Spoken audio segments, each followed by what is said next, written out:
에스겔 제1장. 30째 해 넷째 달 축다새에 내가 그발강가 사로잡힌 자 중에 있을 때에 하늘이 열리며 하나님의 모습이 내게 보이니 여호야긴 왕이 사로잡힌 지 5년 그 달 초다새라. 갈대아 땅 그발강가에서 여호와의 말씀이 부시 아들 제사장 나 에스겔에게 특별히 임하고 여호와의 권능이 내 위에 있으니라. 내가 보니 북쪽에서부터 폭풍과 큰 구름이 오는데 그 속에서 불이 번쩍번쩍하여 빛이 그 사방에 비치며 그 불 가운데 단쇠 같은 것이 나타나 보이고 그 속에서 네 생물의 형상이 나타나는데 그들의 모양이 이러하니 그들에게 사람의 형상이 있더라. 그들에게 각각 네 얼굴과 네 날개가 있고 그들의 다리는 곧은 다리요 그들의 발바닥은 송아지 발바닥 같고 광낸 구리같이 빛나며 그 사방 날개 밑에는 각각 사람의 손이 있더라. 그 네 생물의 얼굴과 날개가 이러하니 날개는 다 서로 연하였으며 갈대에는 돌이키지 아니하고 일제히 앞으로 곧게 행하며 그 얼굴들의 모양은 넷의 앞은 사람의 얼굴이요 넷의 오른쪽은 사자의 얼굴이요 넷의 왼쪽은 소의 얼굴이요 넷의 뒤는 독수리의 얼굴이니 그 얼굴은 그러하며 그 날개는 드러펴서 각기 둘씩 서로 연하였고 또 둘은 몸을 가렸으며 영이 어떤 쪽으로 가면 그 생물들도 그대로 가되 돌이키지 아니하고 일제히 앞으로 곧게 행하며 또 생물들의 모양은 타는 숯불과 횃불 모양 같은데 그 불이 그 생물 사이에서 오르락내리락 하며 그 불은 광채가 있고 그 가운데에서는 번개가 나며 그 생물들은 번개 모양같이 왕래하더라.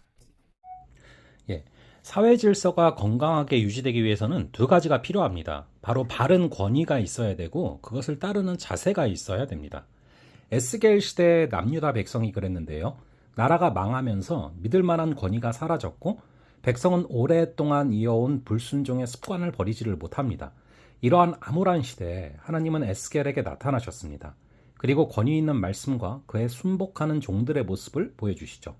1, 2절에서 에스겔은 하나님께 소명을 받았던 때와 장소를 자세히 기록합니다. 때는 바벨론 포로로 잡힌 지 5년이 지난 시점인데요. 왕도 백성도 모두 포로가 되었으니 민족에는 아무런 소망이 없었을 것입니다. 누구 하나 권위 있는 자도 있을 수가 없죠. 하나님의 말씀은 이처럼 아무 소망이 없는 자들에게 가장 큰 권위로 임하게 됩니다.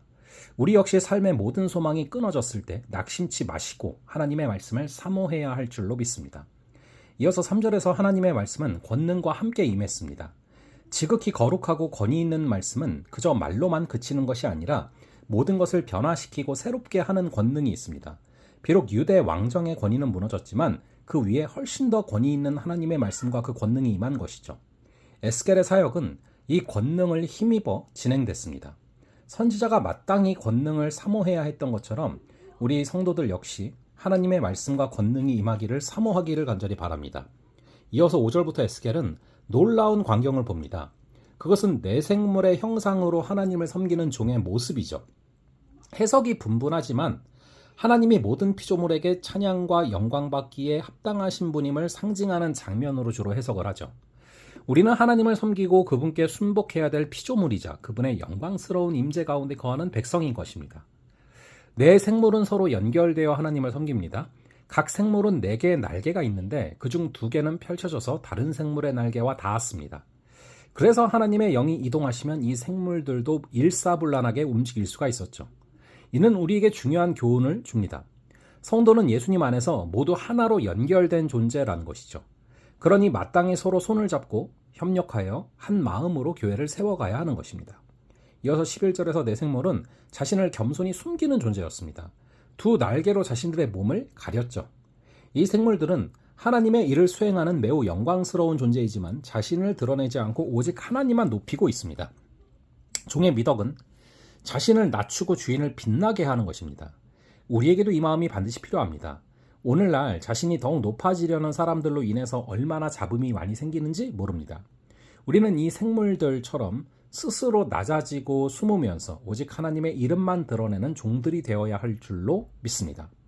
하나님은 선지자 에스겔을 찾아오셔서 놀라운 환상을 보여주십니다. 새로운 하나님의 나라가 도래할 것임을 알려주시기 위해서였는데요. 망한 백성을 찾아와 새로운 시작을 알리시는 구원의 대서사시다라고 볼 수 있습니다. 이 일은 지극히 높으신 하나님의 권위 있는 모습과 그 모습에 철저히 순종하는 내 생물의 모습으로 시작이 됩니다. 먼저 거룩하신 하나님의 권위가 서야 됩니다. 그 권위 앞에 겸허히 순종하는 것을 배우고 그로 인해 하나님의 놀라운 역사를 경험할 수 있기를 간절히 바랍니다. 잠시 기도하겠습니다. 아버지 하나님, 오늘 이 에스겔의 이 환상을 통하여서 우리가 모든 소망이 끊어졌을 때 낙심치 말고 하나님의 말씀을 사모해야 함을 깨닫게 하시니 감사합니다. 아버지 하나님, 오늘 말씀에서 배우는 것처럼 우리 하나님의 그 권위가 서게 되는 것을 우리가 바라보며 그 권위 앞에 겸허히 순종하는 것을 배우며 나아갈 때 하나님의 놀라운 역사를 경험하게 될 줄을 믿습니다. 그러한 오늘 하루가 되게 하여 주시옵소서. 감사드리옵고 이 모든 말씀 우리 주 예수 그리스도의 이름으로 기도합니다. 아멘. 예, 그럼 또 다음번에 뵙도록 하겠습니다.